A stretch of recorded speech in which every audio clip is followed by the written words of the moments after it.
Tam- También porta memorias ancestrales, lenguajes del cuidado, formas de conocimiento encarnadas que permiten sostener la vida en condiciones hostiles. Estas emociones encarnadas en los territorios no deberían ser eliminadas, sino reconocidas como señales vitales que nombran una injusticia y que pueden guiar procesos de sanación colectiva. Por eso, cuando hablamos de subjetividad desde esta perspectiva, no hablamos de una interioridad aislada, sino de una experiencia corporalmente situada. La subjetividad es tejida, se produce en la interacción constante entre cuerpos, lugares, historias y especies. Reconocer esto es un gesto político que desnaturaliza las jerarquías coloniales que han separado mente y cuerpo, cultura y naturaleza, razón y emoción. Así, el cuerpo-territorio no es una metáfora, es una realidad vivida por comunidades en lucha, por mujeres defensoras de la tierra, por niñeces desplazadas, por animales y plantas que resisten en entornos degradados. Es una invitación a pensar la psicología ambiental desde la piel hacia la tierra, desde el duelo hacia el cuidado, desde el síntoma hacia la trama relacional que lo hace posible. Ante los múltiples desafíos de la crisis civilizatoria, ecológica y afectiva, la psicología ambiental tradicional se revela como insuficiente. Esta disciplina, nacida principalmente en el norte global, ha privilegiado enfoques centrados en la conducta y en la adaptación funcional al entorno, dejando de lado preguntas fundamentales sobre el poder, las desigualdades, la territorialidad y la justicia. Su foco ha estado puesto mayoritariamente en medir actitudes, percepciones o comportamientos proambientales en contextos controlados, ignorando que las relaciones entre personas y ambiente están profundamente atravesadas por condiciones históricas, sociales, materiales y culturales. Desde hace ya algunos años, distintas voces desde América Latina y de otros márgenes han comenzado a cuestionar este paradigma hegemónico. La psicología ambiental crítica y situada emerge como una respuesta a la neutralidad pretendida por el enfoque dominante, proponiendo un giro epistemológico, político y metodológico. Esta propuesta no busca simplemente complementar la psicología ambiental clásica, sino transformarla desde sus raíces. En primer lugar, lo crítico en esta psicología ambiental implica una interrogación constante sobre los sistemas de poder que configuran las relaciones entre cuerpos y territorios. Como plantea nuestro colega Tadeo Matos, repetir las lógicas de la psicología individualista en el campo ambiental es reproducir la miseria de una disciplina que ha olvidado su responsabilidad histórica. Por eso, una psicología ambiental crítica no puede reducirse al cambio de comportamiento, sino que debe preguntarse por las condiciones materiales y simbólicas que hacen posible o no ciertas formas de vida y que sostienen la destrucción ambiental como modelo económico. En esta misma línea, mi amiga Raquel Diniz argumenta por una necesaria visibilización de las ausencias en la psicología ambiental, reivindicando demandas populares y desde abajo que buscan subvertir el orden dominante por un proyecto disciplinar por la justicia social. Según la autora, la psicología ambiental debiera orientarse por una necesaria construcción situada, subversiva e insurgente, con pueblos excluidos y explotados. En segundo lugar, lo situado en esta propuesta implica reconocer que todo conocimiento está encarnado y territorializado. No existe un saber neutral, universal ni descontextualizado. Una psicología ambiental situada asume entonces que pensar desde el sur o desde los márgenes no es solo una ubicación geográfica, sino una posición epistemológica que reconoce la pluralidad de mundos, saberes y experiencias. Desde esta perspectiva, los espacios ya no son entendidos como escenarios neutros, sino como configuraciones de relaciones de poder. Las ciudades, las plazas, los ríos o las viviendas son lugares donde se expresa y se reproduce, o también se resiste, el orden colonial, patriarcal y capitalista. Así, investigar la relación persona-ambiente supone adentrarse en los conflictos que marcan esos espacios, las disputas por la tierra, por el agua, por la memoria, por el derecho a permanecer. Además, La psicología ambiental crítica y situada implica un giro metodológico. Ya no se trata solo de aplicar encuestas o hacer experimentos controlados, sino de co-investigar con comunidades, de construir conocimiento a partir de la experiencia situada y de integrar métodos narrativos, visuales, cartográficos o performativos. Se trata de comprender los lugares como entramados vivos, afectivos y simbólicos, y no como variables controlables. Esta psicología se vincula estrechamente con otros campos de pensamiento, como la ecología política, las geografías feministas, los estudios posthumanos y el pensamiento decolonial. De estos diálogos surgen nociones fundamentales como la interdependencia, el cuidado, la justicia multiespecie y el pluriverso. Todas ellas cuestionan la centralidad del humano universal como sujeto único del conocimiento y abren paso a una psicología ambiental que pueda pensarse con otros y desde otros. En síntesis, una psicología ambiental crítica y situada no es una especialidad más dentro de la disciplina, es una apuesta ética y política por hacer ciencia desde el sur, con el sur y para mundos posibles que no repitan las violencias del presente. Es un ejercicio de descolonización del pensamiento y de compromiso con la transformación colectiva. Ahora bien, si habitar es un proceso relacional, dinámico y afectivo entre cuerpos, territorios y mundos, entonces, deshabitar o deshacer un hogar no puede entenderse únicamente como la pérdida material de un hogar. Es sobre todo la ruptura de una trama de sentido. En contextos de desastre, violencia, despojo o precariedad, el hogar no solo se pierde como estructura física, sino como red vincular que sostenía la vida cotidiana. Deshacer hogar, entonces, es también deshacer vínculos, memorias, prácticas y formas de existencia compartida. En nuestras investigaciones, con mujeres que vivieron el desplazamiento forzado tras la erupción del volcán Champire en la Patagonia chilena, este proceso se reveló como una experiencia profundamente encarnada. Muchas de ellas no lograron restituir el vínculo afectivo con el nuevo territorio. Aun cuando recibieron viviendas, sus cuerpos narraban otra cosa: dolores persistentes, insomnios, angustias y retraimiento.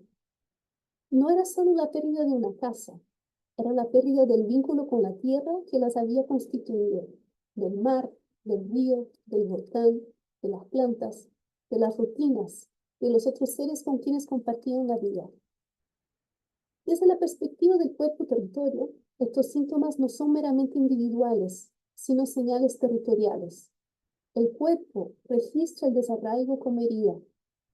El desplazamiento es vivido como fragmentación de una totalidad relacional, y las políticas públicas que abordan la relocalización desde una lógica habitacional con entrega de propiedades muchas veces ignora esta complejidad. En lugar de sostener vínculos, los fragmentan aún más, imponiendo modos normativos de vivir el hogar, desconectados de los deseos, memorias y tramas vinculares previas. En este escenario, el malestar no es una patología, sino una expresión legítima de una pérdida no reconocida. Lo que duele no es solo el volcán, sino el Estado que desaloja sin preguntar, impone formas de recuperación sin escuchar. El hogar entonces no se transfiere, pero se construye afectivamente. Y para que eso ocurra, se requieren condiciones materiales dignas, claro, pero también se requiere procesos de cuidado, de reparación, de acompañamiento, de reterritorialización relacional. El deshacer hogar puede ser también una oportunidad para reimaginar formas de vinculación. En algunos relatos de las mujeres desplazadas, la posibilidad de volver a tejer hogar surgía no desde la infraestructura, sino de las redes, las vecinas, los animales, la huerta, los recuerdos que se conservaban y los nuevos vínculos que lentamente se tejían. Estas redes no son utilitarias, sino afectivas y multiespecie. Son tramas de cuidado entre personas y con el entorno que hacen posible volver a sentir el hogar no como un lugar dado, sino como un proceso en devenir. La psicología ambiental aquí tiene un rol fundamental. no puede limitarse a estudiar la adaptación funcional al nuevo lugar. Debe comprender el deshacer hogar como una experiencia ecosocial, afectiva, simbólica y política. Implica preguntar, ¿qué se pierde realmente cuando se pierde un hogar? ¿Qué formas de reparación pueden cultivarse para que ese deshacer no deje heridas abiertas? Proponemos pensar el deshacer hogar no como un cierre, sino como un tránsito que necesita sostén. Un movimiento que puede, en ciertas condiciones, ser tramitado desde el cuidado, la reciprocidad y la reconfiguración de vínculos significativos. Pero para eso se requiere una psicología que escuche no solo las palabras, sino también los síntomas, los paisajes ausentes, los afectos desbordados, y que sea capaz de tejer junto a las comunidades espacios donde reimaginar el hogar. Aquí me gustaría presentarles algunos fragmentos de nuestros participantes que son bastante emblemáticos para ilustrar ese caso. Aquí un mapa de bueno, Chile, ¿cierto? América, y Chaitén, que está al principio de la Patagonia chilena. Y aquí vemos que el volcán Chaitén está muy cerca a la ciudad de Chaitén, está a menos de 10 kilómetros. Y podemos ver que es una ciudad, un territorio acotado, pequeño, con características de ruralidad, que fue muy afectado por una erupción volcánica en el año 2008, y que esa afectación implicó que parte de la ciudad fue restringida de uso residencial, ¿no? Lo principal para comprender aquí es que muchas de las personas que habitaban ese territorio, por distintas malas decisiones gubernamentales del periodo, tuvieron que dejar sus hogares, ¿no? Entonces hubo un desplazamiento muy importante de la población a distintos territorios cercanos de la región sur de Chile, generando una dispersión de muchas personas que ya no quieren o ya no pueden volver a Chaitén por distintas razones, sea porque su vivienda ya no es habitable, según el mapa que vimos anteriormente, o por distintas razones materiales que regresar, principalmente por el trabajo, por ejemplo, ya no es posible, ¿no? Entonces, algunos extractos de las personas, de las mujeres desplazadas con las que hemos trabajado al preguntar por el deshacer hogar, nos parece bastante emblemático para reconocer las afectaciones del cuerpo-territorio, ¿no? Identificamos una categoría muy presente aquí relacionada a una idea de las políticas del no cuidado, ¿no? De cómo las políticas sociales aplicadas por el Estado chileno en el periodo de la erupción hasta los días actuales han significado un proceso de sufrimiento psíquico muy importante para estas mujeres. Entonces me gustaría leer rápidamente algunos fragmentos que ilustran bastante esta idea. Entonces una mujer nos dice: cuando primero llegué acá, voy a ser honesta, yo no pude estar en Chaitén. Sabe que yo me ahogaba, era una cosa de llorar, y me tenía que ir a Puerto Montt, sentarme en el mar para estar libre porque me sentía ahogada. Esta cuestión fue como que me pusieron una capa de cemento en el cuerpo. Una expresión bastante fuerte, ¿no? Para describir su proceso de deshacer hogar. Entonces, esa capa en el cemento, de cemento en el cuerpo es una metáfora para entender justamente esa expresión del ahogo, ¿no? Esa expresión del honor orgánico que implicaba para ella ese desplazamiento. Luego, otra participante nos decía: empezaron a desarmar casas con máquina, casas buenas, eso fue lo más triste. Y llegaron y dijeron: oye, fuera, era igual que tropa de animales. Y otro participante nos decía: el gobierno igual no se dio cuenta y dio todo a nombre de la pareja. El titular era el hombre. Entonces, ¿qué pasaba? Que los hombres venían a buscar el bono y se tomaban la plata. El mío se tomaba la plata. Con suerte, recuperaba para el arriendo y dio un peso más. ¿Y dónde iba a trabajar? No había pega, entonces era muy difícil. Yo siempre dije: ¿por qué no dejaron la plata a nombre de una mujer? Bueno, con ese último extracto podemos ver claramente una expresión de violencia económica, ¿no? Con la forma como se orientaron los procesos de subsidio después en el periodo de reconstrucción. y cómo esa afectación en la vida de las mujeres significó distintos niveles de violencia, ¿no? Una violencia subjetiva, una violencia simbólica, pero también una violencia económica en este caso. Y en esa fotografía vemos un conjunto de llaves de una participante, llaves que eran de su casa antigua en Chaitén y que ella sigue conservando en su casa actual, ¿no? Entonces, solo para entender un poco el contexto, trabajamos con metodologías cualitativas, ¿no?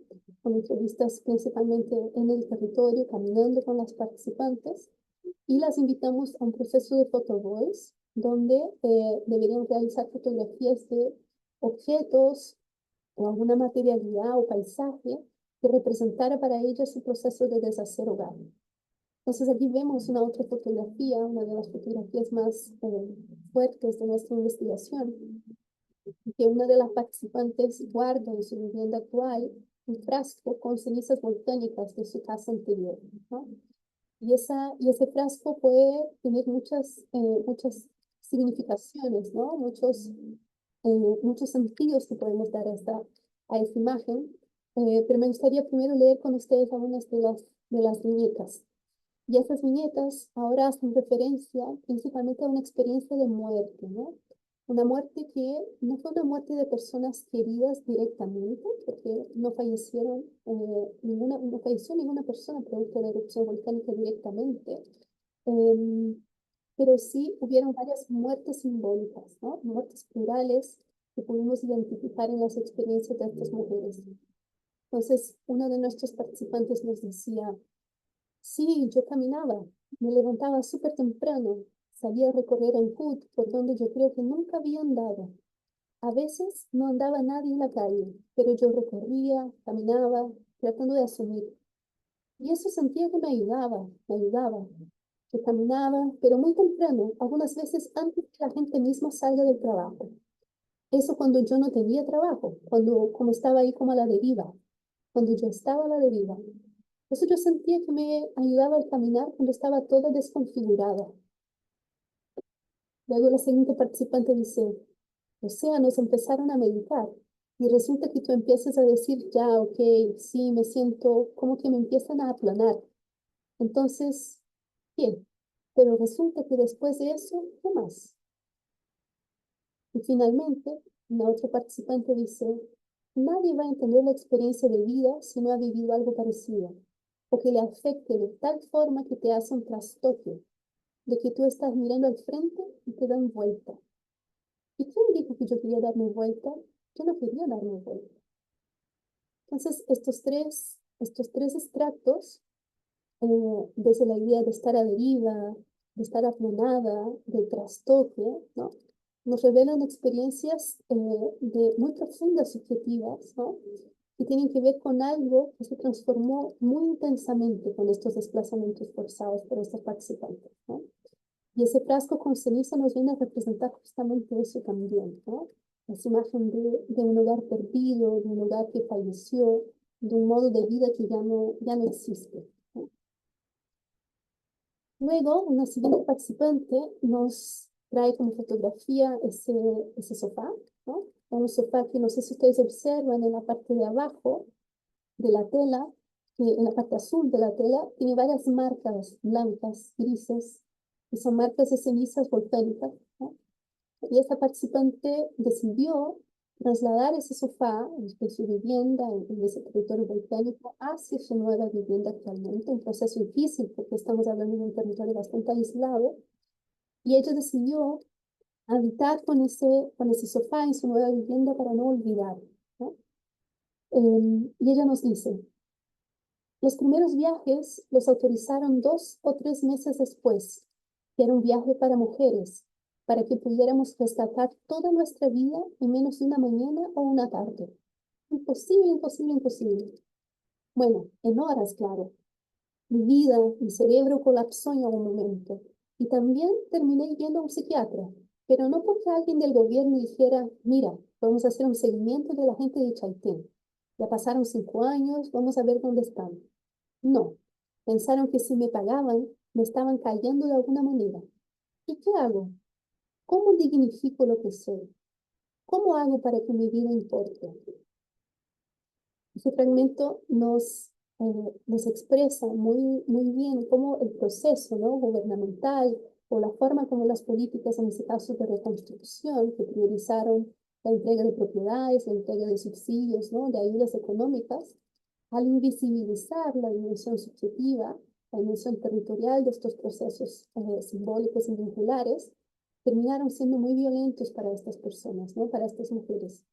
Identificamos aquí que existe una temporalidad del proceso del duelo territorial que fue bastante invisibilizado, ¿no?, como una exigencia de estar bien muy rápidamente, una exigencia de volver a producir, volver a trabajar, que no permitió que ese duelo fuera elaborado de una forma suficiente, ¿no? Luego identificamos también, y aquí lo expresamos con esa fotografía, que muchos participantes nos nombraban la experiencia de cohabitar con distintos seres, ¿no?, en Chaitén, y seres y vínculos que ya no estaban en sus nuevos territorios. Entonces, por ejemplo, las participantes nos decían, porque mi hijo pensaba en su perro y en su gata, y en todos sus dibujos, volcán, lava, la playa y sus animales en la playa. Acá es todo cemento, no es lo mismo. Y las cosas que nosotros perdimos, yo dejé a mi hija ya sepultada. De repente me baja la nostalgia, porque yo allá criaba mis pollitos, mis chanchitos, tenía la playa al lado y toda esa cosa. Después de meses, encontramos a nuestro perrito. Lo único que hacía era moverse como un loco, frenético. Sus ojos parece que las chispas le salían de alegría, y las niñas obviamente igual. Lo abrazaban, lloraron, pero después nos dimos cuenta que el perrito no podía ladrar. Y no teníamos ni idea qué había pasado. Pensábamos que las cenizas, algún daño de sus cuerdas vocales, no sirvió. Específicamente ese último extracto que les he leído hace referencia a que el proceso de evacuación cuando empieza la erupción volcánica es dirigido por las autoridades, ¿cierto?, que indican que solo las personas deben evacuar, es decir, deben evacuar con un pequeño bolso y nada más, sin ningún tipo de animal consigo, ¿no?, con ninguna otra especie acompañante. Y eso significó que las personas tuvieron que dejar muchos de sus animales, perros, gatos, conejos, gallinas, caballos, abandonados en el territorio de Chaitén sin saber qué iba a pasar con la erupción, ¿no? Y solamente después de meses pudieron regresar a ese territorio, porque fue un territorio que, como sabemos, en Latinoamérica los desastres son procesos militarizados, ¿no? Entonces fueron territorios militarizados durante la erupción volcánica y nadie podía ingresar a ese territorio. Y luego, cuando las personas regresaron, algunas de ellas pudieron reencontrar con sus animales de compañía, ¿no? Y se relatan procesos muy emotivos con relación a estos reencuentros o estos parentescos que son absolutamente invisibles para las políticas, ¿no? Y por último, nuestra investigación hizo visible una idea que destacamos de nuestros participantes, que son los comandrios, ¿no?, o las redes de apoyo y cuidado entre mujeres, ¿no? Identificamos aquí que esa experiencia vivida por las mujeres en Chaitén fue una experiencia de mucho dolor, pero una experiencia de resistencia que se construyó colectivamente, ¿no? Un tejido que se fue rearmándose, que se fue rearmando a partir de la colectividad. Entonces, por ejemplo, una participante nos dice, entonces yo creo que eso que es importante, porque cuando nos juntamos, nosotros batimos la lengua a tiempo récord, pero la terapia, esta terapia, oye, qué cosa más maravillosa, porque ella sabe de lo que yo le hablo. La Rosita sabe de lo que habla Nancy. Teníamos una vida similar, entonces, qué rico que te dignifiquen. Entonces, esa participante está hablando de sus amigas, ¿no?, sus compañeras que fueron relocalizadas, así como ella, y que expresan ese proceso de, ella nombra aquí como terapia, ¿no?, pero estos encuentros colectivos entre mujeres que permiten que ellas hablen de lo que les ha pasado y que ellas experimentan eso como un proceso de dignificación, ¿no? Ok, seguimos. Luego en las preguntas podemos profundizar en el caso que les he presentado.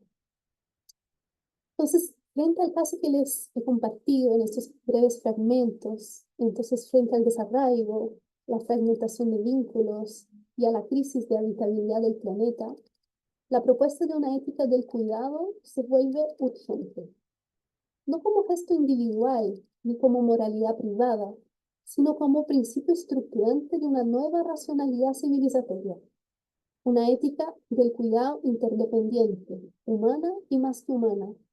Exige reconocer que la vida se sostiene colectivamente, que todos los cuerpos son vulnerables y que ninguna existencia es autosuficiente. Esta ética ha sido planteada desde distintas tradiciones, por el ecofeminismo, que denuncia la feminización, privatización y desvaloración del trabajo de sostener la vida, por los feminismos comunitarios, que conciben el cuidado como tejido relacional con la tierra, y por pensadoras como Donna Haraway o Anna Singh, quienes reclaman un cuidado multiespecie, situado y material, que no excluya a lo no humano como sujeto ético. En este marco, cuidar no es proteger desde una jerarquía, es en una red de responsabilidades recíprocas. No se trata de salvar la naturaleza, sino de desandar la lógica que nos ha separado de ella.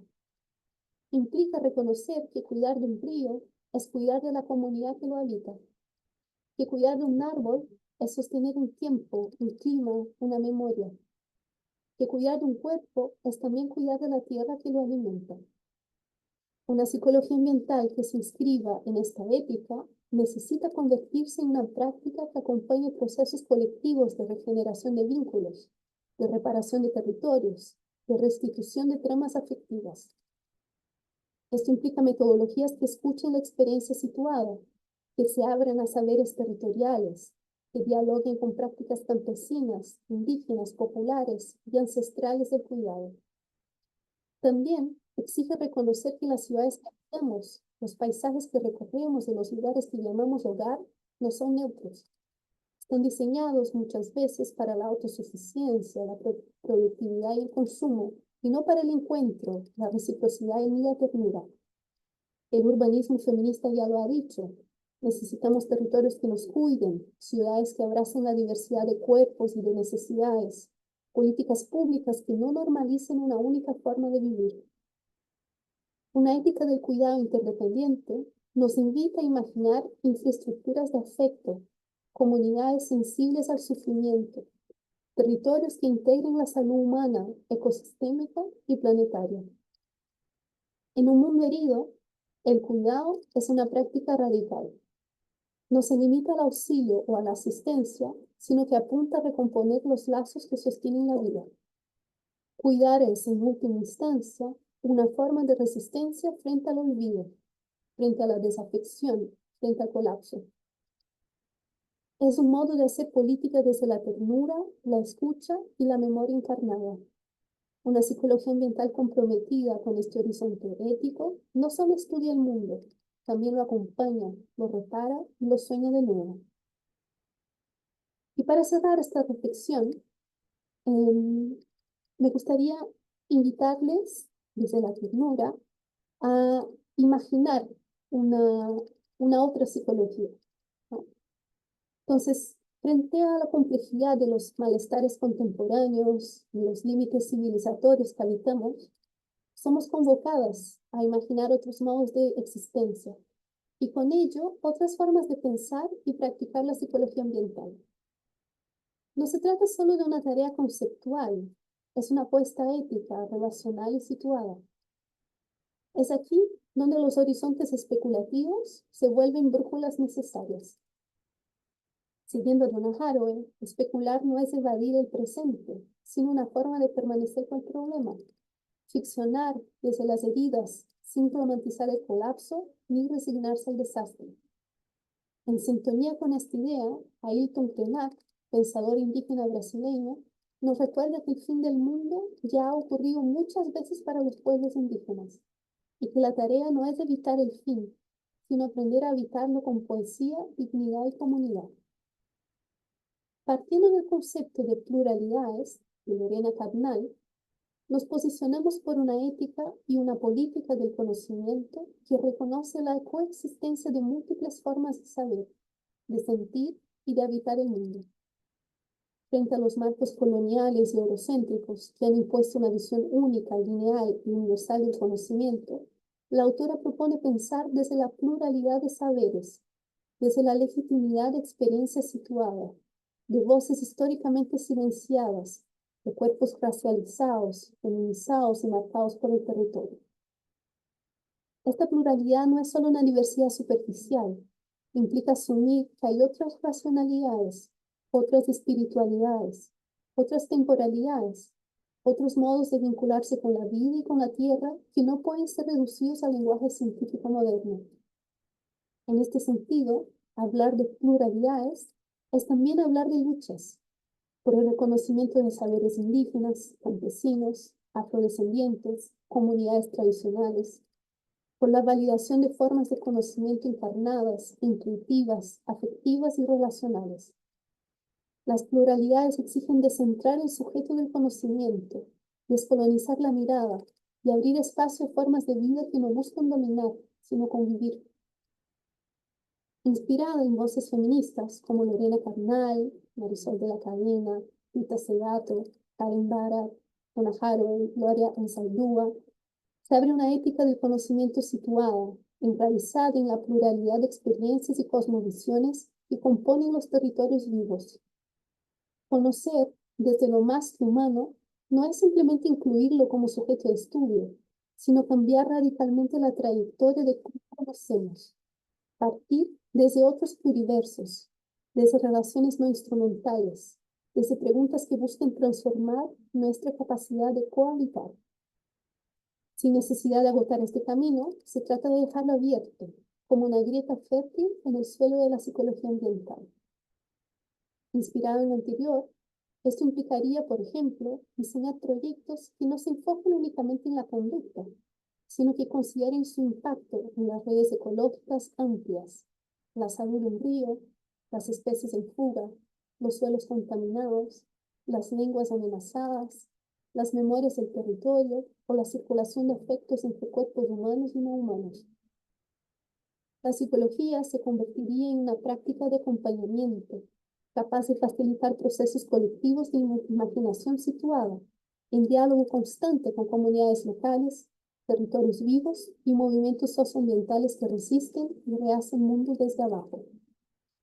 Finalmente, proponemos imaginar y practicar una psicología ambiental que se enraíce en una ética feminista, anticapitalista, decolonial y multiespecie. Para eso, es urgente situarnos desde una perspectiva de justicia social, en diálogo estrecho con los saberes del sur global. Los feminismos decoloniales plantean una crítica profunda a las estructuras que sostienen las desigualdades socioambientales y una apuesta por visibilizar las voces de mujeres, diversidades sexogenéricas, neurodivergencias, niñeces, comunidades indígenas, campesinas y racializadas, que históricamente han sido silenciadas. Incorporar estas miradas implica fusionar la psicología ambiental con enfoques feministas, antirracistas y territoriales, reconociendo no solo las formas de opresión, sino también las prácticas cotidianas de resistencia que sostienen la vida en contextos de precariedad y violencia. En este entramado de voces, afectos y territorios, la psicología ambiental crítica y situada se vislumbra como una práctica comprometida con sostener las preguntas incómodas, los vínculos heridos, las posibilidades aún por imaginar. Nos convoca a cultivar una ética del cuidado interdependiente, una escucha encarnada, una imaginación radical que no niegue el colapso, pero que insiste en habitarlo de forma sensible, situada y colectiva. Proponemos quedarnos con el problema y sembrar grietas en los saberes dominantes, aprendiendo a habitar juntos, con otros cuerpos, con otros saberes, con otras formas de vida, desde la memoria, la reciprocidad y la ternura. Eso quería compartir con ustedes. Muchas gracias.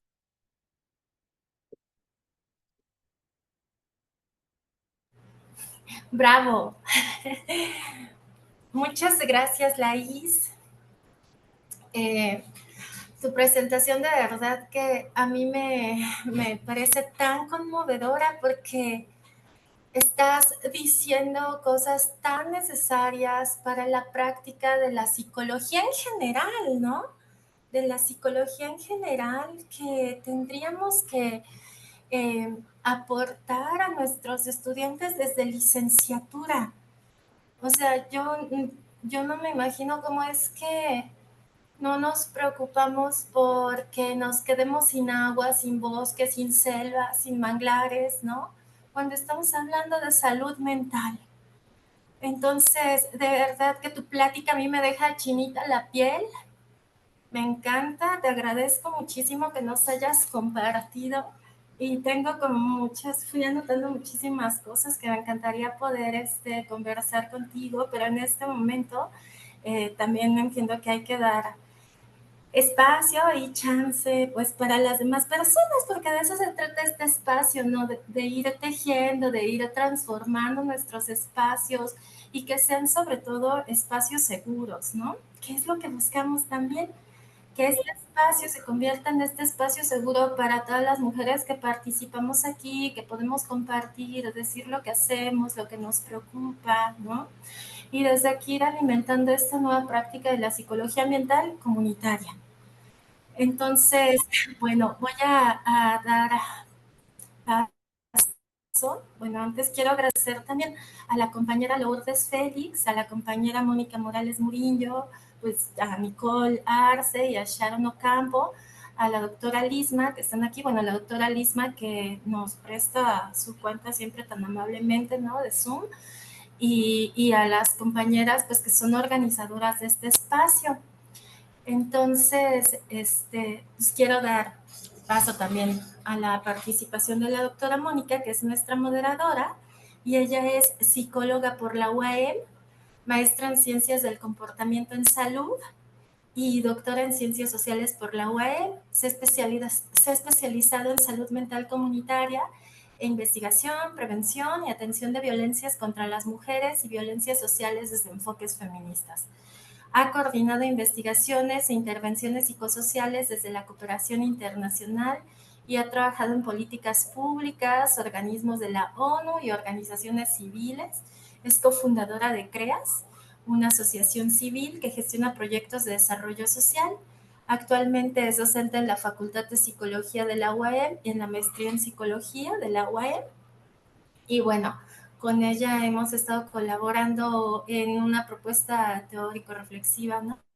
Sobre psicología ambiental comunitaria y ecofeminismo, un enfoque para el análisis sobre dinámicas comunitarias en la sostenibilidad. Entonces, ella va a moderar en este momento.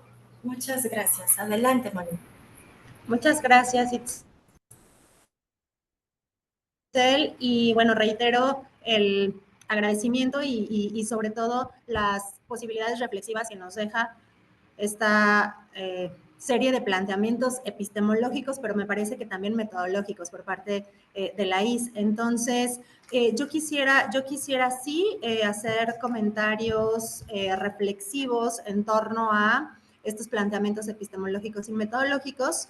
Pero bueno, por supuesto, antes de permitirme tomar la palabra, quisiera dar paso a que podamos hacer pues este ejercicio reflexivo todas y todos los que estamos participando en esta sesión, puntualizando que uno de los ejes formativos académicos que tenemos pensado que tuvimos pensado cuando iniciamos este ciclo del seminario, fue también poder hacer esta construcción colectiva de saberes en términos de que a veces en el aula podemos tener pues una serie de discusiones teórico-conceptuales con base en diversos modelos, con base en diversas propuestas teóricas, pero que en ocasiones no estamos aterrizando en el quehacer profesional, en el quehacer cotidiano, en el abordaje, en este caso, lo que nos corresponde como academia, desde una perspectiva psicosocial, abordajes comunitarios, intervenciones comunitarias. Entonces, estos espacios me parece que son, sí, por supuesto, un espacio para seguir reflexionando, pues, estos posicionamientos éticos, políticos, desde epistemologías críticas, en este caso pues feministas, desde la psicología ambiental crítica feminista, pero como dije, son también espacios donde podemos co-construir y donde podemos repensar estrategias metodológicas para estas intervenciones psicosociales. Entonces, creo que la sesión de hoy nos permite muy bien movernos en este campo epistemológico, pero también en este campo metodológico para la intervención psicosocial desde una psicología ambiental crítica y feminista. Entonces, bajo ese punto de partida, antes como de puntualizar o también preguntar o también seguir reflexionando desde esta síntesis de todo lo interesante que nos comenta Laís, pues primero quisiera hacer este paso reflexivo para las personas participantes en esta sesión. Entonces les propongo pues que podamos levantar la manita y podamos comenzar este diálogo reflexivo, ya sea preguntas, ya sea propuestas, ya sea pues irnos con dudas, pero tal vez también con esta construcción colectiva de saberes. Entonces dejo este espacio primero para las personas participantes, quien quiera intervenir.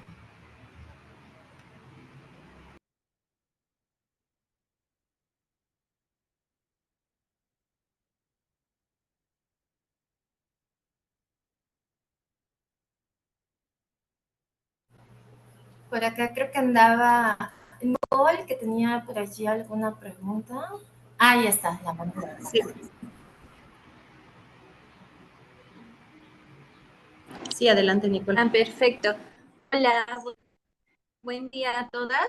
Y bueno, solamente decirle a Lais que muchas gracias por acompañarnos el día de hoy aquí en el seminario y por esta exposición tan enriquecedora, en particular que nos comentó el día de hoy respecto al trabajo que ella ha venido haciendo.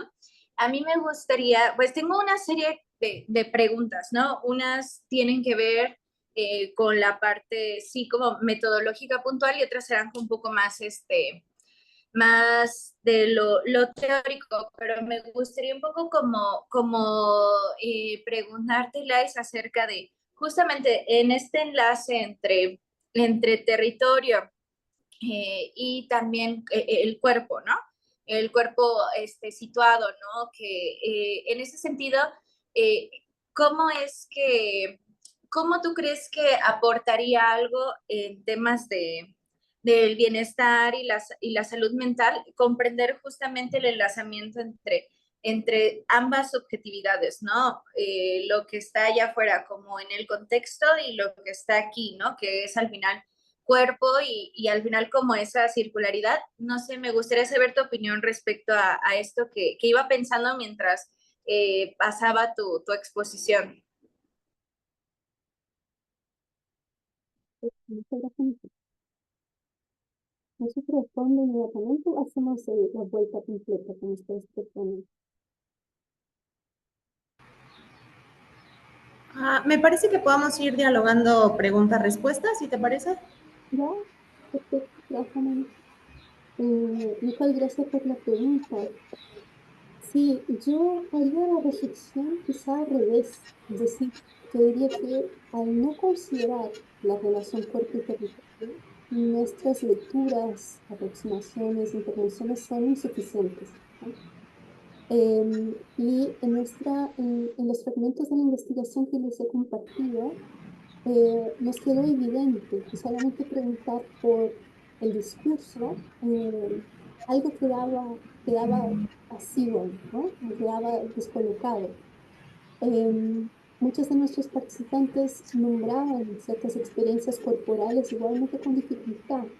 No siempre el sentido de esa angustia o el sentido de esa experiencia de dolores localizados en distintas partes del cuerpo logra ser elaborado e identificado como una parte de ese sufrimiento territorial, ¿no? Pensando en estrategias metodológicas, nos dimos cuenta que cuando salimos a caminar con nuestros participantes fue cuando el cuerpo apareció de una forma mucho más saliente, ¿no? Es decir, esa relación inseparable cuerpo-territorio se hizo visible en la estrategia metodológica.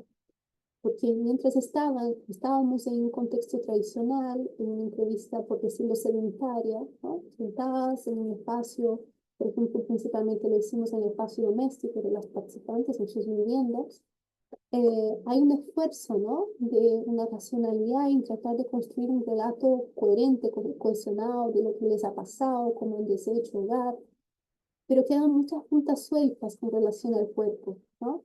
Nombran ciertas experiencias sin nombre, sin sentido, sin coherencia en ese relato, pero cuando invitamos a recorrer el territorio caminando, estos procesos y estas experiencias se encarnan, ¿no? Y se encargan no solamente en las participantes, pero también en el caso conmigo como investigadora, ¿no? Entonces, interesante percibir cómo esta relación cuerpo-territorio es una relación que implica también quienes investigamos. Entonces, cuando estamos en un territorio, conociéndolo, haciendo las preguntas, indagando a nuestros participantes, es fundamental que nuestro cuerpo también esté puesto en ese nuevo territorio, para reconocer estas estrategias, estas dinámicas sensoriales con las cuales no podríamos conectar si estuviéramos en un otro contexto, ¿no? Entonces, respondiendo a tu pregunta, me parece que más allá de cómo aportaría, el no considerar la dimensión intrínsecamente conectada de cuerpo y territorio implica abordajes fragmentados, insuficientes, que no responden a la experiencia vivida por esos participantes, por lo tanto, construyen intervenciones que no son satisfactorias, ¿no? Construyen intervenciones que no logran cerrar esa herida, por decirlo así. Entonces, podríamos decir que el enfoque cuerpo-territorio aporta a los estudios de salud mental, el bienestar, el vivir, la salud, ¿no? Justamente en una comprensión más integral del proceso, ¿no? Entendiendo que no podemos leer territorio sin cuerpo y cuerpo sin territorio en ese sentido, pensando desde ese enfoque. Entonces, no sería posible separarlo y por lo tanto no podemos entender la experiencia de esas mujeres sin entender sus vínculos, sus conexiones, sus lógicas de colaboración y reciprocidad con estos paisajes, estos seres no humanos, esta multiplicidad de especies que conforman ese territorio, y también las lógicas de exclusión, las relaciones de poder, ¿no? Las luchas que constituyen ese espacio.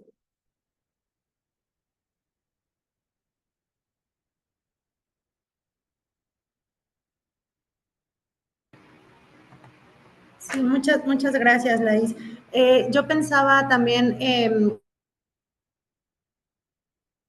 precisamente en tu tesis doctoral, que además me gusta muchísimo y me parece súper interesante el título, ¿no? De cómo finalmente pues está inserto lo político en un territorio. Entonces me parece que se relaciona con esto que preguntaba Nicole, en términos de, bueno, finalmente lo político de un territorio, el apego hacia un territorio, pues tiene que ver con este vínculo afectivo, pero no como desde esta tendencia, pues como más occidentalizada, pero además más antropocéntrica en términos de un yo acá y un otro afuera, que sería el territorio, ¿no? Entonces me parece que retomar estos planteamientos que hacías en tu tesis doctoral en términos de lo político del territorio nos permite precisamente dar cuenta pues de un lugar que no es neutro, ¿no? También de un lugar, justamente todo esto que has conversado, un lugar que está atravesado pues por estas relaciones de poder, un lugar que tiene historia, un lugar donde se materializan pues estas desigualdades, pero también este lugar de lucha, ¿no? O sea, por eso es finalmente un lugar con estas condiciones desde lo político, pero también desde el apego, ¿no? Entonces, me parecía pertinente pues mencionar todo este recorrido que tú haces también en tu tesis, que puede aportar a esta indivisibilidad del cuerpo-territorio, siempre situadas desde una postura de lo político en todas esas circularidades, ¿no? Y resaltaba también, yo decía hace un rato, la posibilidad de lo que compartiste el día de hoy, la posibilidad en términos sí de marcos teóricos interpretativos desde lo epistemológico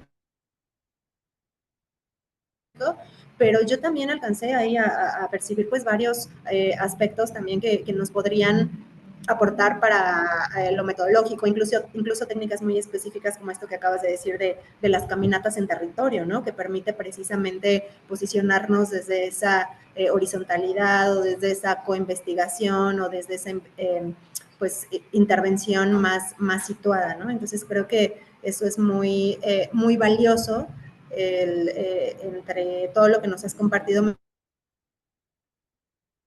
Me parece que también es muy valioso porque lo que nos estás diciendo no es nada más para dar cuenta de una problemática de esta crisis civilizatoria desde un paradigma epistemológico crítico, sino que también me parece que puede traducirse y que eso nos interesa mucho en este seminario, como lo dije, para nuestras estudiantes, para nuestros estudiantes, para nosotras mismas, por supuesto, pues también esta parte metodológica, como la técnica que podemos seguir construyendo y seguir implementando cuando estamos en un territorio con las personas, porque generalmente es eso, allá está el territorio, acá están las personas, y desde ahí nos cuesta aterrizar esto psicosocial también. Entonces creo que eso es una gran técnica, ¿no? También estas caminatas me parecen bien interesantes. Está Ileana y está Nicole, no sé si sea de hace rato o otra vez levanta la manita. No, perdón, es de ahorita.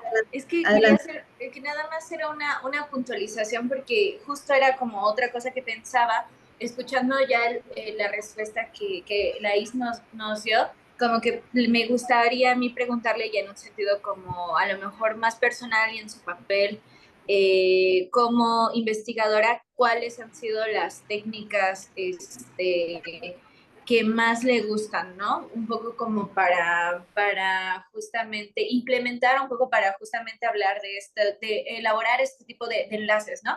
Entonces quería preguntarle, además el de las camionetas, claro que me queda como muy claro que ahí está también la parte como técnica, pero si tendría algunas otras que sean sus favoritas. Escuchemos a Liliana también y responde a las dos juntas, ¿les parece? Sí, sí. Hola, gracias.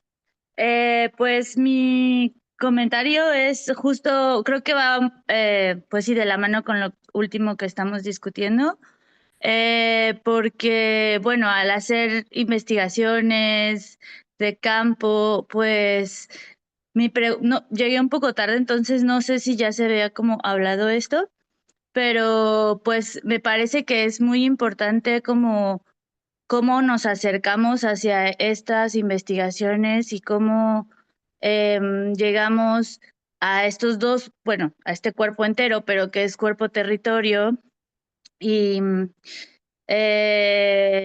y cómo un poco, cómo desarrollar, me parece que es confianza entre las personas o algún otro, pues no sé si sea como terreno o lazo para que justo no existan estas pues relaciones jerárquicas y de poder al momento de estar haciendo como este trabajo de campo, ¿no? Lo pregunto porque yo soy artista visual y hago performance, y entonces mis investigaciones performáticas justo como que pues son relacionales y me ha causado un poco de conflicto esto, ¿no? Esta idea de yo con este deseo y como esto, pues esta idea e investigación me acerco a un lugar donde sí es cercano, pero tal vez no está como acuerpado. Entonces, justo me preguntaba cómo fue ese acercamiento, si cuánto tiempo hubo como para, no sé si para desarrollar esta confianza, para que justo pues no se hicieran pues sí, esta escala, ¿no? De poder ni jerárquica. Sí.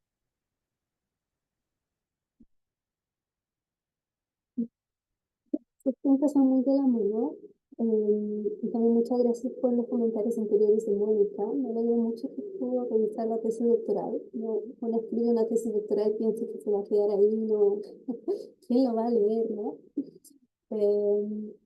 Pero es interesante estas reflexiones metodológicas porque en general las discusiones de tipo ontoepistemológicas no se bajan a la aplicación metodológica, ¿no? La aplicación metodológica muy tradicionalmente aún es convencional, ¿no? Los entrevistas tradicionales o algún grupo tradicional.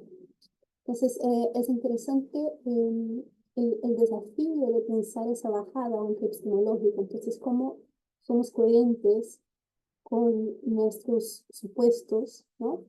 Y cómo nuestras estrategias metodológicas pueden respetar estos supuestos.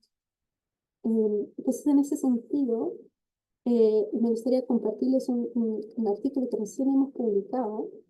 Les comparto la pantalla. Un artículo que recién hemos publicado, está muy fresquito, ahora a fines de abril. Y es un artículo que justamente busca responder a estas preguntas. Es decir, cómo podemos pensar procesos metodológicos de producción de datos que se distancien de ese paradigma extractivista, ¿no? Del conocimiento y que pueda tener una forma o pueda intencionar una forma de producción que busque invertir las lógicas de poder o de verticalidad, ¿no? En la forma en que hacemos investigación en psicología. Y aquí tratamos de responder a ese desafío a partir del concepto de poner el cuerpo para poder sentir pensar, ¿no? Entonces, cuando decimos sentir pensar, eso implica decir que no vamos solamente a hacer terreno para pensar nuestros conceptos o responder nuestro objetivo de investigación, sino que también vamos a sentir, ¿no? Entonces, hay un proceso sensorial, afectivo, simbólico, que pasa por nuestros cuerpos, que también es muy importante y muy poco visibilizado en la investigación. Entonces, en ese sentido, puede rescatar no solamente nuestra subjetividad al servicio de la investigación, como es algo ya conocido en la investigación social cualitativa, ¿no?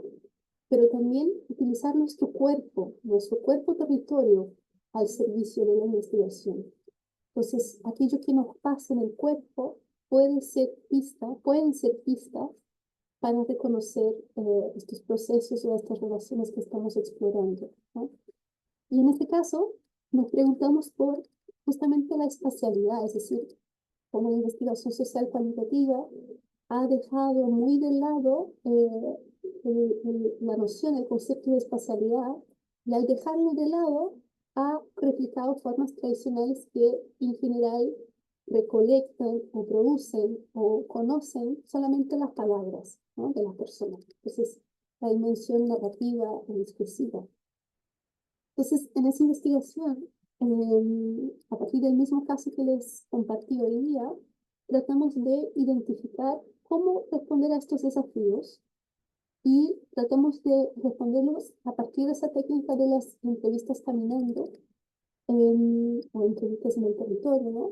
Como una forma de poder visibilizar una relación distinta, ¿no? Eso significa decir que nos dimos cuenta que cuando salimos del espacio doméstico y vamos al territorio, ciertas relaciones logran invertirse. Es decir, las personas participantes se sienten mucho más cómodas, el relato en general es mucho más fluido y la sensación de poder se redistribuye. Es decir, ya no soy yo en una sala sentada con un cuadernito, una grabadora haciendo preguntas, sino que estoy en el territorio que no es conocido por mí, sino que es conocido por mi participante. Entonces existe un saber de mi participante que es puesto en protagonismo cuando salimos a caminar. Y ese espacio de mostrar algo que está anclado en ese territorio, en esa espacialidad, permite reconocer aspectos sensoriales que no salen solamente en las palabras, ¿no? Entonces, ciertos sentires compartidos, ¿no? Ciertos recuerdos que emergen desde determinados paisajes, ciertas prácticas que van ocurriendo solamente por estar ahí y que no podrían ocurrir si estuviéramos en otro lugar, ¿no? Entonces, para no entrar como en mucho detalle sobre eso, pero en ese artículo una de las cosas que reflexionamos tiene que ver, por ejemplo, con el caso de un participante en que cuando hicimos la primera entrevista, una entrevista tradicional con él en su casa, yo invité a ese participante a narrar su experiencia de hogar. Entonces, que pudiera contar un poco sobre cuál ha sido su experiencia de hacer hogar en Chaitén y cómo el proceso de la erupción volcánica ha impactado en ese sentido, ¿no? Entonces, le pregunté, cuéntame cómo ha sido el proceso de hacer y deshacer hogar desde que llegaste a vivir a Chaitén, ¿no? Entonces, esa fue como la consigna principal. Y mi participante yo logré responderle, que quedó muy angustiado con la pregunta. Y me decía que, ya la verdad no sé qué decirte.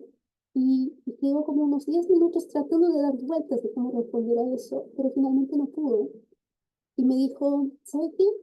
Dejemos hasta acá la entrevista y mejor te lo muestro. Te lo muestro y me va a salir más fácil. Y efectivamente fue así. Entonces terminamos esa primera entrevista, una entrevista corta, ¿no? Como que no hubo mucho desarrollo. Y días después hicimos ese recorrido caminando y el participante estuvo casi 2 horas narrando su proceso, ¿no? Y esa narrativa ahí tenía que ver principalmente con esta sensación de poder redistribuir lo que les mencionaba. Entonces, un participante que ya no se sentía en una lógica academicista, que hay una investigadora con una grabadora que te hace preguntas y que tienes que responder correctamente, sino que estábamos en su territorio, particularmente en un día muy frío y lluvioso, y yo soy brasileña, entonces eso a mí me afecta, ¿no? Entonces yo estaba muy, muy abrigada, como muy protegida de la lluvia, del frío, del viento, y eso hizo con que mi participante se sintiera mucho más cómodo y percibiera cierta vulnerabilidad, ¿no? Que él no había visto en el contexto sedentario. Entonces, esa percepción de que el territorio también impacta en el sentido del frío, por ejemplo, de la lluvia, ¿no? De la humedad, de no sentirse completamente cómoda en un espacio que no conoces. Todo eso hizo con que mi participante estuviera en un lugar de hospitalidad, ¿no? De tratar de mostrarme ese lugar y narrarme ese lugar desde su saber y reubicarme en esa relación. Entonces, aparece algo ahí de muy distinto de otras técnicas en ese sentido, ¿no? Como ocurren cosas. Por ejemplo, con ese mismo participante, yo me resbalé y me caí en un charco de agua, por ejemplo, ¿no? Algo que obviamente no estaba planificado y pasó, ¿no? Y ese participante me ayuda a salir de ahí, nos reímos, ¿no? Y a partir de eso, también la narrativa entra en un nivel de fluidez más profundo todavía, ¿no?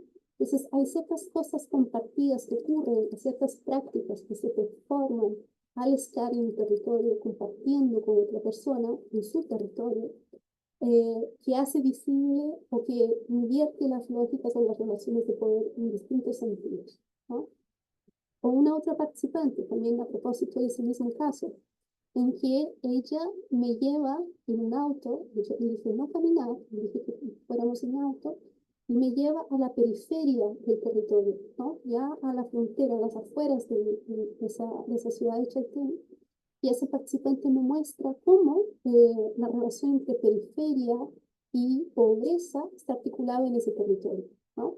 Entonces, ella me hace visible a partir del estar en ese espacio que no alcanzaríamos llegar solamente caminando, me hace visible cómo estos bordes, estos límites para ella se expresan de determinadas formas de su corporalidad, ¿no? Entonces, la invitación aquí a pensar no es solamente una metodología en específico, pero nos pareció que las entrevistas caminando nos permitieron visibilizar estas estrategias más coherentes, ¿no? Con nuestro enfoque ontológico, que se dieron cuenta entonces de invertir las lógicas de poder, de traer al frente nuestra corporalidad también y cómo esa corporalidad siente y piensa, ¿no? No solamente produce conocimiento escribiendo, pero hay algo ahí que nos pasa en el cuerpo al estar en un lugar Podemos conocer de una forma distinta al estar ahí. Entonces, respondiendo un poco la pregunta de cómo nos acercamos al territorio, cómo desarrollar confianza, ¿no?, en las personas. Bueno, en la psicología hay muchas formas que ya se han explorado, ¿no?, para trabajar la confianza en los trabajos con las comunidades. La psicología comunitaria tiene un montón que decir en ese sentido, principalmente desde las más participativas, ¿no?, las investigaciones acción participativas. Pero diría aquí principalmente que tiene que ver con una permanente atención e intención en identificar los modos de vivir desde la experiencia vivida por las personas, ¿no? Entonces, en ese sentido, es llegar a estos territorios en una disposición de aprender, ¿no? Sin ese lugar presupuesto de la lógica académica colonial, y poder ir reconociendo los saberes de estas personas y de sus territorios en distintas claves, entonces, ¿no? No solamente estas claves discursivas, narrativas, pero en claves experienciales, en compartir, ¿no?, con las personas momentos, comidas, experiencias, caminatas, ¿no? Son formas de ir generando vínculos, lazos, y de ser parte con, ¿no?, como algo muy importante. Tiene que ver también de estrategias, de las estrategias participativas, de etnográficas, de estar con las comunidades efectivamente, ¿no? Entonces, romper con la lógica extractivista tiene que ver con, no es que vamos, aplicamos un instrumento y nos vamos, sino que la búsqueda de generar un lazo, un vínculo desde el diseño de la pregunta e investigación, ¿no? Entonces, ¿qué es lo relevante para esta comunidad? Y cómo ese diseño de investigación va siendo, se va desarrollando, se va desplegando a partir de estas lógicas de las necesidades, de las potencias, de los saberes de esa comunidad misma. Y por último, tiene que ver con la vinculación con el territorio después que la investigación termina, ¿no?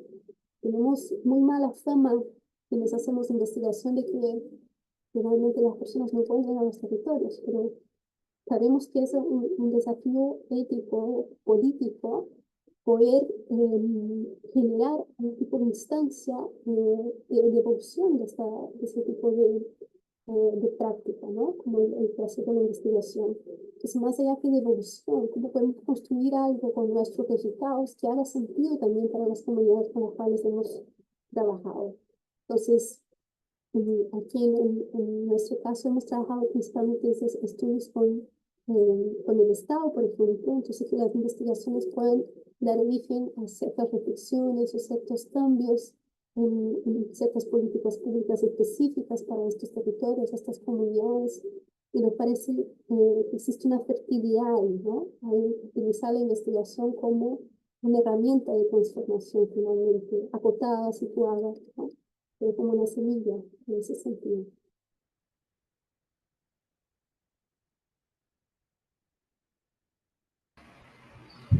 Sí, muchas gracias, Laís. Me parece que vamos entonces, pues seguimos como hilando, ¿no?, estas posibilidades metodológicas desde un posicionamiento epistemológico, pues justo desde la psicología ambiental crítica, feminista, situada. ¿Cómo van las demás personas? ¿Alguien quiere hacer alguna otra pregunta, alguna otra aportación, algún otro comentario?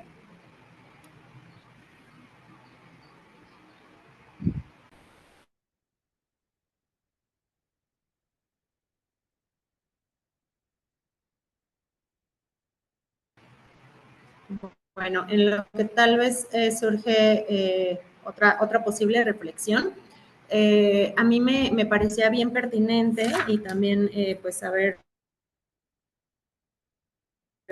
lo comentaste, reflexión que quieras ampliar, Laís. Me parece que también tu propuesta, lo que nos has compartido el día de hoy, para efectos de nuestro ejercicio profesional como psicólogas y psicólogos o para la psicología misma, me parece bien relevante seguir insistiendo en la no patologización de los malestares, esta tendencia desde pues, modelos hegemónicos, ¿no? de la psicología como la psicología como ciencia. Previo a eso, me parece bien importante pensar la psicología ambiental crítica, justamente también como una herramienta teórica metodológica para pensar cómo hay un montón de políticas del Estado, como tú bien lo decías, que más bien son un conjunto de políticas públicas que no son de cuidado, sino más bien de sufrimiento psíquico. Entonces, partiendo de estas políticas gubernamentales, incluso un montón de programas sociales que no consideran esto que decías de las dimensiones subjetivas, por ejemplo, pues generan este sufrimiento psíquico en las poblaciones. Y entonces podemos, después las psicólogas, los psicólogos, cuando trabajamos en campo, cuando trabajamos en consultorio, cuando trabajamos en diferentes ámbitos, pues podemos repetir estas tendencias de considerar ese sufrimiento psíquico o hacer una lectura de ese sufrimiento psíquico como algo individual, como algo patológico, en lugar de estos malestares legítimos, pues políticamente situados en esta relación cuerpo-territorio. Entonces me parece que eso es bien importante seguir recalcándolo y seguirlo insistiendo en la formación que tenemos con nuestras y nuestros estudiantes. Es decir, dar cuenta de que estamos en una relación con estas subjetividades espacializadas que tú decías, ¿no? Como las identidades, las emociones, las formas de pensar, sentir, pues están insertas en estos espacios que habitamos, y este espacio pues es lo geopolítico, pero también es el lugar atravesado por relaciones de poder. Entonces, me parece que recuperando esta posibilidad de que lo epistemológico se corresponda con lo metodológico, pues creo que estos son dos elementos bien importantes, ¿no? ¿A qué vamos a campo? ¿Para qué trabajamos con un paciente? ¿Desde dónde hacemos estos posicionamientos también? O para empezar, si tenemos un posicionamiento ético, político, epistemológico, metodológico, claro, congruente, en este caso, pues desde una psicología ambiental crítica situada, ¿no? Me parece que eso nos aporta también para la formación profesionalizante de todo el alumnado en general, ¿no? Sí, ahora pensando en el área social, comunitaria, pero pues como desde la psicología, ¿no? No sé qué opinas de esto. Bueno, muchas gracias, Mónica, por el comentario. Sí, a ver, el tema de la patologización es un tema, ¿no? En el caso que les compartí, observamos cómo muchos de los procesos que experimentaron las comunidades fueron procesos principalmente acogidos desde lógicas de la psiquiatría, ¿no? Entonces, la intervención de Estado para el desarraigo, en ese caso, fue ayudas económicas y puntuales sesiones psiquiátricas, ¿no? Y todos los participantes con los cuales hemos trabajado nos mencionaba lo insuficiente que han sentido estas acciones. Obviamente estaban muy agradecidas por las ayudas económicas, fueron ayudas muy importantes, tan importantes que en algunos casos cambiaron los modos de vida de esas personas. Incluso en una de las viñetas que les compartí, en el caso del alcoholismo de muchos hombres, ¿no? Entonces, las ayudas económicas significaron un ingreso que no existía anteriormente. Estamos hablando de un territorio que tiene características de subsistencia muy importantes, y que estas personas empiezan a recibir estos subsidios, y eso ha implicado en el ingreso al mundo del consumo, por decirlo así, ¿no? Y ha implicado ahí ciertas prácticas, ciertas respuestas al sufrimiento mediante la bebida alcohólica, mediante ir a centros comerciales a consumir, ¿no? Entonces ha pasado ciertas estrategias, ciertas prácticas con base en las estrategias gubernamentales que son bastante peligrosas en un sentido no reflexivo, ¿no? Entonces, en ese sentido, cuando pensamos en la patologización, ha emergido aquí en el discurso de muchas de esas mujeres que empezaron a sintomatizar, ¿no? Entonces, ese sufrimiento territorial que experimentaron se fue transformando en dolores de rodilla, jaquecas, dificultades respiratorias, una angustia sin nombre, ¿no? Y todos estos procesos que ellas nombraban en distintos rangos etarios, incluso en las niñeces, más invisible aún en las niñeces, ha sido respondido por el Estado como algo excepcional, ¿no? Algo excepcional que se trata con medicación y que se trata de aplanar, ¿no? De eliminar estas emociones. Algo que mencioné bastante en el texto, que les compartí, tenía que ver con que me parece que estas emociones territoriales, ¿no? Como ese duelo territorial, no debiera ser eliminado, ¿no? Sino que al contrario, deberíamos poder leer estos procesos como justamente marcas de estas heridas territoriales, marcas de estas injusticias, y formas también de movilización finalmente, ¿no? Una vez que las personas están medicadas, las estrategias de movilización disminuyen fuertemente, ¿no? Entonces, ¿cómo se puede llegar a construir un tejido colectivo, a estas estrategias de comadreo que las participantes mencionan, que dan cuenta no del aplanamiento, pero que dan cuenta a formas de resistir a estas lógicas, ¿no? Profundamente neoliberales.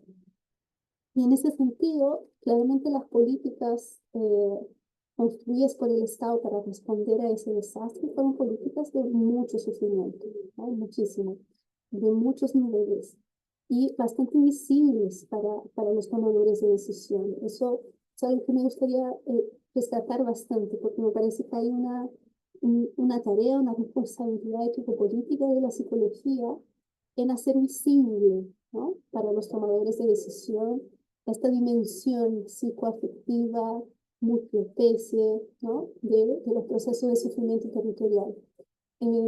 Al parecer, la dimensión económica sigue siendo la única visible, ¿no? Es decir, que las personas deben estar muy preocupadas porque perdieron sus casas, vamos a comprar las casas y darles el dinero para que puedan comprar en otro lugar y está solucionado el problema.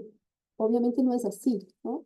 Existen muchas otras heridas que necesitan ser como cuidadas, resguardadas en ese sentido, y heridas que al ser invisibles se siguen reproduciendo, se siguen agrandando en las políticas futuras que se diseñan, ¿no? Entonces es una invitación muy fuerte también para nuestro quehacer profesional, es decir, una responsabilidad en ese sentido.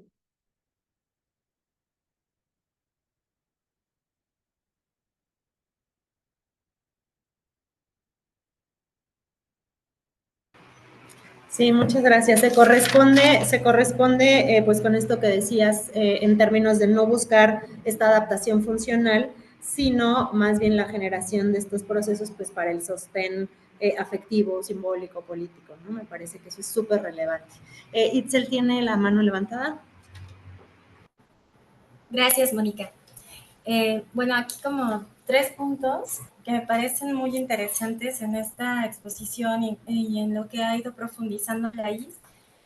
Uno es como si en Chile, pues sí, cómo se han considerado, si se han retomado como estas investigaciones, estos resultados, todo esto que han construido, se han retomado en políticas públicas, por ejemplo, porque me parece que esto es muy importante para el trabajo de la gestión del riesgo, ¿no? Para la construcción de comunidades sostenibles, que muchas veces pues queda solamente en mano de geólogos, ingenieros, vulcanólogos, bueno, depende del riesgo, ¿no? Biólogos, entonces, esto, saber si ustedes, pues si se ha retomado, y esto me lleva también a pensar en esta otra curiosidad de cómo y cuáles vínculos y con quiénes han construido vínculos ustedes como equipo de investigación, ¿no? Tú desde aquí, con otras disciplinas, con de arquitectura, no sé, con el diseño, bueno, eso. Y el otro punto, así que me yo, de tu exposición, los bordados que estaban pues allí en tus diapositivas. Entonces, como esto, saber si tú ocupaste este arte textil como un dispositivo de investigación, ¿no? O sea, A mí me encanta bordar y entonces he visto que en los grupos de bordado de tejido con mujeres salen muchísimas cosas hermosas, ¿no? Bueno, digo, no siempre, pero es una actividad artística que me parece muy necesaria. Entonces, a ver cómo es que llegó aquí a la presentación. Gracias, Laís. Bien, bastante. Una pregunta. A ver, la primera. Mira, obviamente los procesos de incidencia política son lentos, ¿no? Muy lentos. Pero aquí en el caso Chaltén y en otros territorios que hemos estado trabajando, hemos logrado entrar siempre con múltiples disciplinas, ¿no? No solo desde la psicología, pero entrar a las conversaciones en torno al diseño, a la planificación, a la forma como se están gestionando los territorios. Pues el caso Chaitén en específico, una vez que terminamos la investigación, la primera etapa de investigación, esa investigación dio origen a un estudio para el Estado, ¿no? Un estudio que buscaba responder si su territorio podía ser habitable o no habitable. Y originalmente era un estudio desde las ingenierías, ¿no? Y ahí entra algo importante para nuestro quehacer profesional que tiene que ver con cierta, sin utilizar chilenismo, con cierta valentía en entrar en los territorios sin que nos pidan, hablando de las autoridades, ¿no? Como entrar en los estudios sin que necesariamente nos estén pidiendo eso. Porque en general no saben pedir cómo evaluar la dimensión psicosocial, ¿no? Entonces piden aspectos más estructurales. Entonces, es seguro para las personas, modulación numérica del riesgo volcánico, etc. Pero además de eso, nos vamos insertando en los equipos, haciendo visible en los equipos de que tenemos algo muy importante que decir.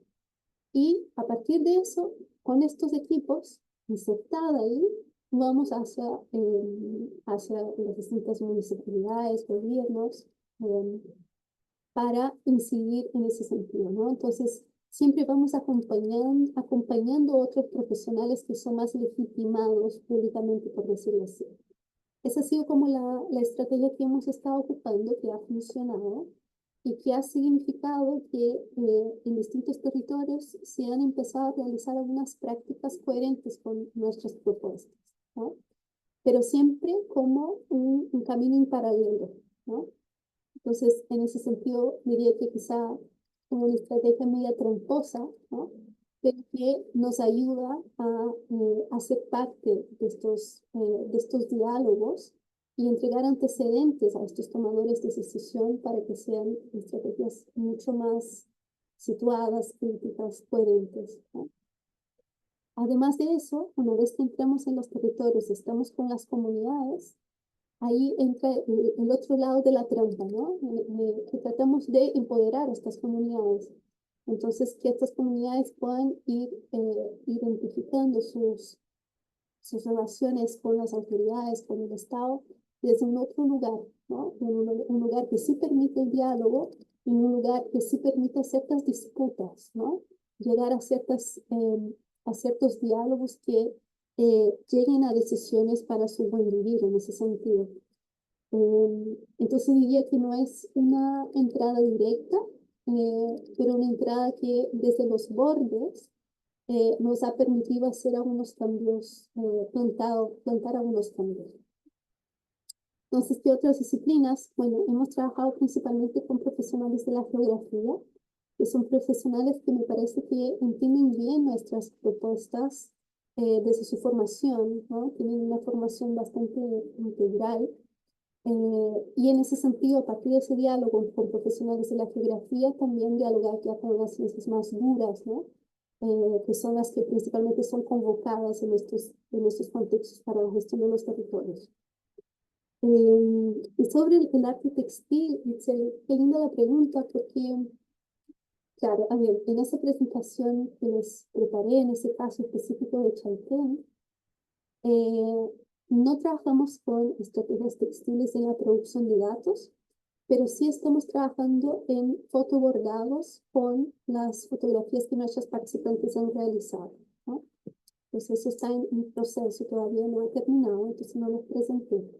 Pero la investigación actual, la cual estamos trabajando, cuando me presentaste la lista de las subjetividades climáticas y movimiento, estamos trabajando con las entrevistas caminando, pero también con cartografías corporales y estrategias textiles, ¿no? Entonces, en grupos de mujeres. Entonces, me parece que las estrategias artísticas y textiles tienen un potencial enorme para trabajar las estrategias del cuerpo-territorio, ¿no? Incluso hay un colectivo de mujeres que trabajan con perspectivas críticas del cuerpo-territorio, que tienen unas reflexiones muy lindas sobre cómo mediante el arte y las artes manuales especialmente, podemos generar otro tipo de vínculo, ¿no? Otro tipo de dato también, que va más allá de nuevo del dato que tiene que ver con la palabra o que tiene que ver con una estrategia visual, pero algo que se produce de distinto en la relación, ¿no? Entonces hay una materialidad distinta que se llega a producir ahí. Y una materialidad que puede ser metáfora de los procesos psicológicos, psicosociales que se experimentan, ¿no? Hay unos paralelos bonitos entre las lógicas de hacer y deshacer hogar y cómo se puede hilar y deshilar un tejido, ¿no? O un bordado. Entonces, es una línea que nos interesa mucho, que hemos estado explorando, pero como todavía no tenía nada autoral para presentarles, hice uso de estos bordados, de estos fotobordados, principalmente de brasileñas. Solamente el último que les mostré de una mexicana, que admiro mucho, Ofelia Antelmo, que trabaja con artes textiles. Entonces,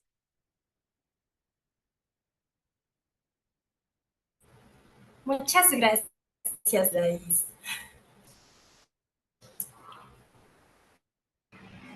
Bueno, pues alguna Esta tiene parte algún... de lo último que les compartí, la conexión no está tan bien.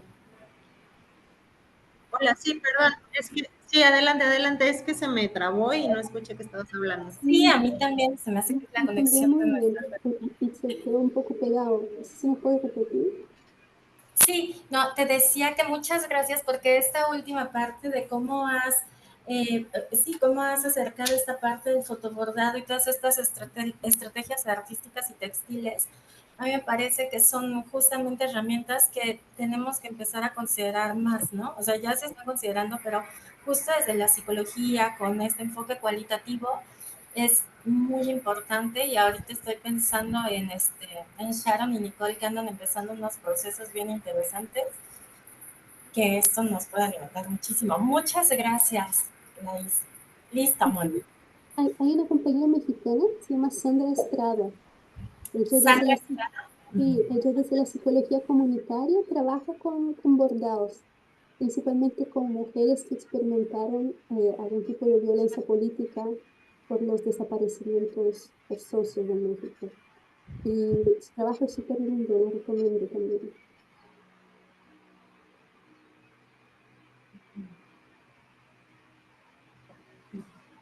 Muchas gracias. Igual, para seguir revisando, aporta justo a las compañeras que están en su también proceso de tesis, ¿no? Buscando estos abordajes críticos desde lo político, etcétera. ¿Alguien más? ¿Alguna otra compañera? Sí, Sharon, gracias. Adelante. Ah, gracias, traía un problema aquí con poner la manita. Pero bueno, no, nada más preguntarle a la ponente, me parece muy interesante el trabajo que está realizando y cómo retoma también todos estos paradigmas como latinoamericanos, ¿no? En donde volvemos a resignificar el diálogo, las palabras que utilizamos, todos estos procesos afectivos. Y pues preguntarle si para ella es también como un trabajo etnográfico, porque reconozco que existe como también toda esa afectividad, ¿no? Al proceso, pero ¿cuáles son las técnicas que ha recopilado y que pienso que mejor le han funcionado para hacer el diagnóstico comunitario, que es lo que muchas veces termina faltando, ¿no? Cuando queremos hacer alguna propuesta. Sharon, se escucha un poquito cortada, pero no sé si alguien la puede escuchar bien la parte final de la pregunta. Me parece que la relación entre lo etnográfico y los acercamientos comunitarios. Sí, y con el diagnóstico comunitario, ¿con cuáles son las principales estrategias que están utilizadas? Las principales estrategias, claro. Sí, a ver, el mundo de la antropología con las etnografías tiene una riqueza enorme de conocimiento que me parece que la psicología ha explorado poco en esa interrelación disciplinar, ¿no? Por ejemplo, lo mismo que hablábamos recién de las estrategias textiles, ¿no? Como forma de hacer investigación. Por ejemplo, me acordé de otro nombre, hay una antropóloga colombiana fantástica, se llama Tania Rivero, que trabaja con los bordados como saberes textiles con sus participantes de investigación, desde la antropología, ¿no? Eso me parece que la antropología tiene muchas estrategias muy lindas, críticas, alternativas que nos permiten construir estrategias de resistencia en los territorios, ¿no? Si bien gran parte de ese conocimiento ha sido producido en el norte global, hay algunas intenciones en Latinoamérica de construir otras formas de hacer, ¿no? Con la antropología. Lo mismo con las geografías. Me parece que las geografías críticas, las geografías feministas, también nos dan pistas interesantes para pensar, por ejemplo, el acercamiento al cuerpo territorio, ¿no? Entonces, en ese sentido, yo diría que yo particularmente no he trabajado bajo estrategias etnográficas en el sentido más clásico, ¿no? Porque las etnografías en el sentido clásico son estrategias de periodos largos, ¿no? De inserción en los territorios, periodos que implican un registro denso de datos, ¿no? Pero hemos estado trabajando con territorios de formas, con intenciones a una etnografía focalizada, por decirlo así, ¿no?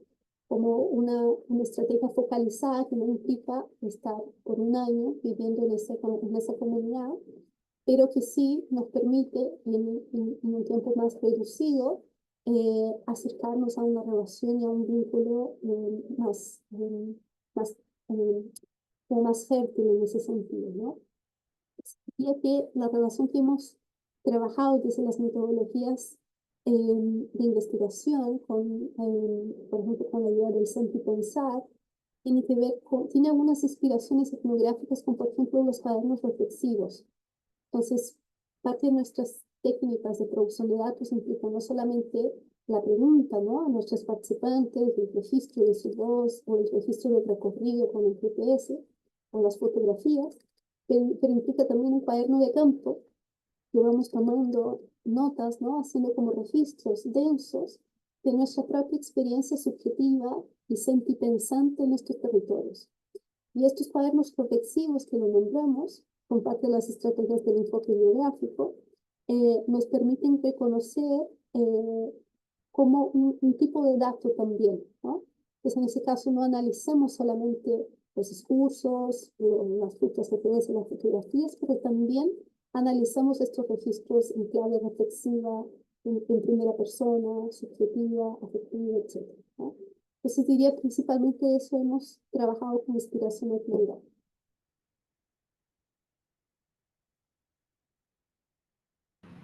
Sí, gracias, Laís. ¿Alguien más? Sino para ir cerrando por cuestiones de tiempo. Por acá Ileana en el chat dice, bueno, nos compartió por ahí unas páginas también de cuestiones de bordado acá en Morelos. Dice Ileana, mapean de forma sensible e interdisciplinaria pues el cuerpo-territorio. Entonces es una aportación valiosa. Sí, adelante, Ileana. Sí, solo era eso, ajá, son dos grupos pues sí, de seres que están justo pues haciendo estas prácticas y lo último, ¿no? Que decían como mapeando, pero de forma interdisciplinar, y se me hace muy interesante pues que los métodos que utilizan. Entonces ahí se los compartí. Muchas gracias. Gracias, Ileana. Bien, pues si no hay alguna otra participante, y bueno, justo tiene que ver también con esto último que se acaba de reflexionar, este trabajo pues también etnográfico, etcétera. Creo que nos puede también ayudar para por lo menos el día de hoy ir cerrando también con algo que comentabas, pues sí, en términos de que esta crisis civilizatoria que no tendría que verse como un efecto secundario, sino como algo central.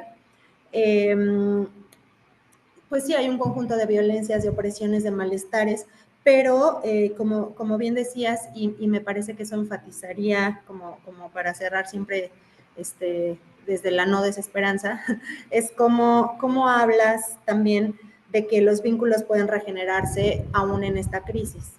Entonces me parece que todas estas estrategias metodológicas, pero por supuesto este posicionamiento ontológico, epistemológico y político, nos ayuda a seguir trabajando en términos pues de cómo finalmente las redes afectivas, las redes de apoyo, de cuidado entre mujeres, siguen siendo pues esta posibilidad de dignificar el cuerpo territorio. Yo cerraría con eso, salvo también por supuesto lo que quieras agregar en relación con esto. Siempre me interesa también sí estar visibilizando estas opresiones, estas violencias en el cuerpo territorio producto de estas condiciones estructurales, pero como también desde la organización, la dignificación, escucha, desde la ética del cuidado de las mujeres mismas, podemos también seguir apostándole a pues, que estos vínculos se sostengan, se transformen aún en estas crisis.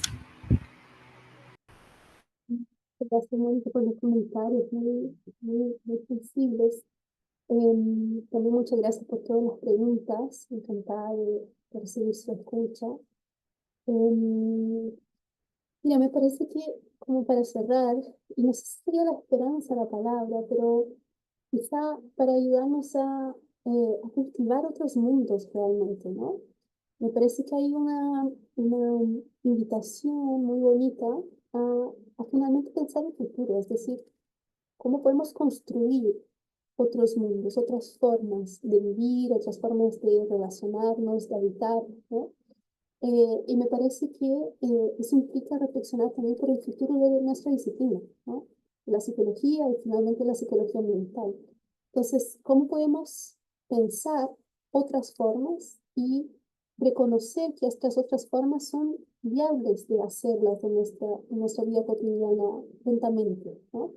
No estoy hablando de cambio de comportamientos, como insistí muchas veces en el texto, sino que cambios en el sentido de cambios vinculares, ¿no? En ese entendimiento o en esa radicalidad que implica entender que cuerpo, territorio, naturaleza, cultura, espiritualidad, racionalidad son inseparables, ¿no? Entonces, ese entendimiento de ser parte con otros y otras y otros, con otros seres, ¿no? Yo creo que rescata mucho de los saberes tradicionales, originarios, ¿no? De múltiples pueblos latinoamericanos y rescata una forma de reconocer, como mencionaba en la ponencia, que muchos de esos pueblos ya han sido decimados múltiples veces, ¿no? Pero siguen existiendo, siguen resistiendo de distintas formas. Entonces, ¿qué podemos aprender de esa resistencia en el sentido de que el mundo está en colapso, ¿no? Es innegable.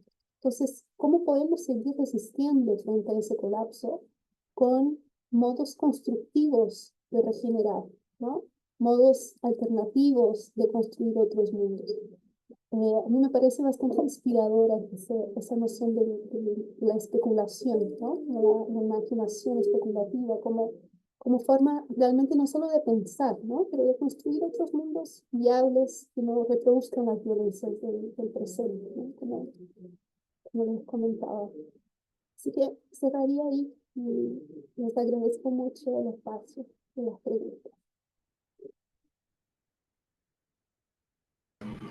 Muchas gracias, Laís. Ha sido muy enriquecedor, muy esperanzador, muy claro, muy, pues, justo dejar estas perspectivas, estas ideas también creativas para, pues, seguir resistiendo al colapso. Muchas gracias. Pues, salvo las compañeras, Itzel, las demás compañeras organizadoras, si quieren que vayamos cerrando. Y bueno, pues te agradezco y bueno, por mi parte, pues sería todo. Muchas gracias, Mónica. Sí, justo, pues coincido con todo esto que dice Mónica y me quedo con estas últimas frases también de la IS para seguir compartiendo, ¿no? Esto tan necesario, que el cuerpo, la naturaleza, cultura, espíritu, racionalidad son inseparables y es algo que tendríamos que enseñar y practicar las personas profesionales en psicología. Muchas gracias, Laís. A mí me das mucha luz y como dice Moni, es esperanzador escucharte también.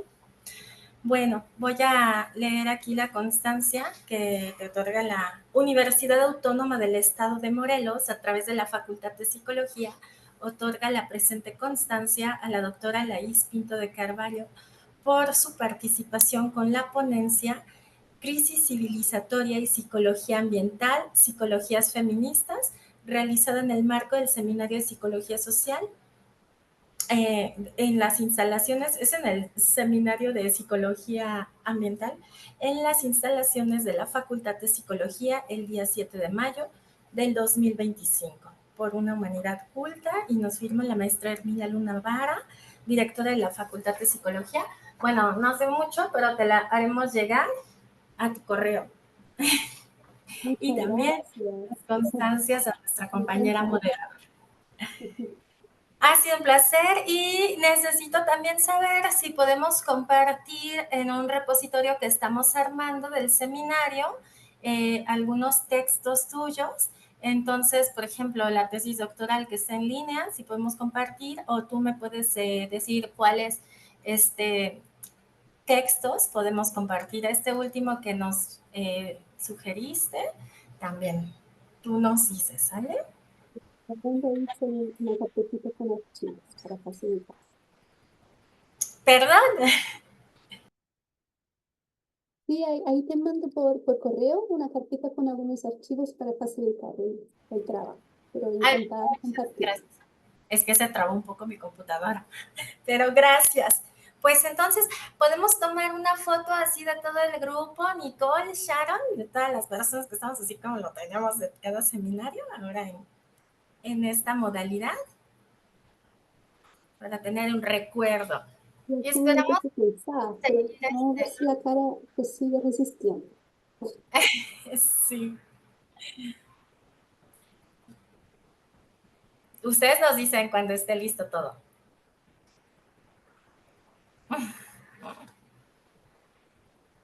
Sí, ya se tomó. Gracias, Nicole. Gracias, Sharon. Bueno, pues estamos en contacto, querida Laís, y muchas gracias. Gracias a todas las personas que han estado aquí, Mónica, Ileana, Glenda, a Ficundo, a las estudiantes de prácticas en psicología ambiental, ¿no?